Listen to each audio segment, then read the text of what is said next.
The phrase digital detox was added to the Oxford English Dictionary in 2013. Its definition, the time a person refrains from using an electronic device.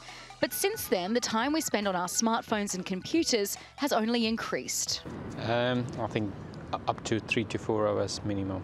My older son, who's now 10, we've just got him his own phone and he's on it a lot. Texting and walking, streaming during lunch breaks, headphones plugged in on the commute to work. Our use of technology these days could be described as extreme. First thing I noticed was focus and concentration. I noticed that I couldn't read a book from start to finish. I had a pile of books by my bedside table and I was kind of starting them and not ending them.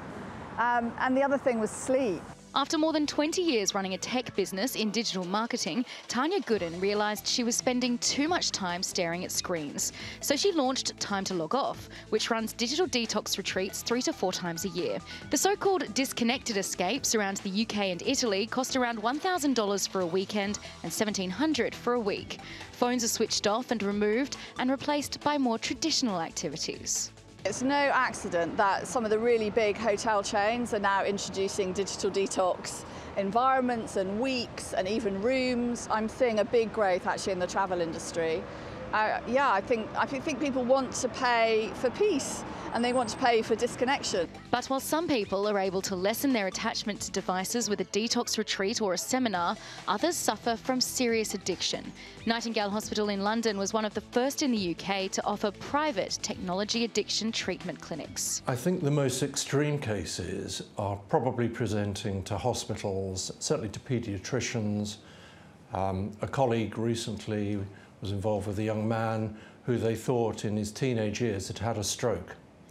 When they got to the bottom of what had happened, he'd been gaming and simply hadn't drunk any water for days and was near comatose. So the level to which this can impact on your physical health is about as extreme as it can get. Even the tech giants are encouraging people to get their heads out of their devices. Apple is expected to launch a digital detox feature later this year. Google has announced its digital wellbeing dashboard. And there are apps like Moment, for example, which tells me that today I've spent 2 hours and 19 minutes on my smartphone and offers a phone boot camp. Of course, some of the premium features on these apps do come at a cost. But there's little doubt that a change is on the way. More and more young people are worried about the time they spend on their devices. Last week I started a job and I'm not allowed to have my phone, and so I didn't have it for like 5 hours, and I actually started thinking about the fact that I wasn't on my phone, and it was really worried me.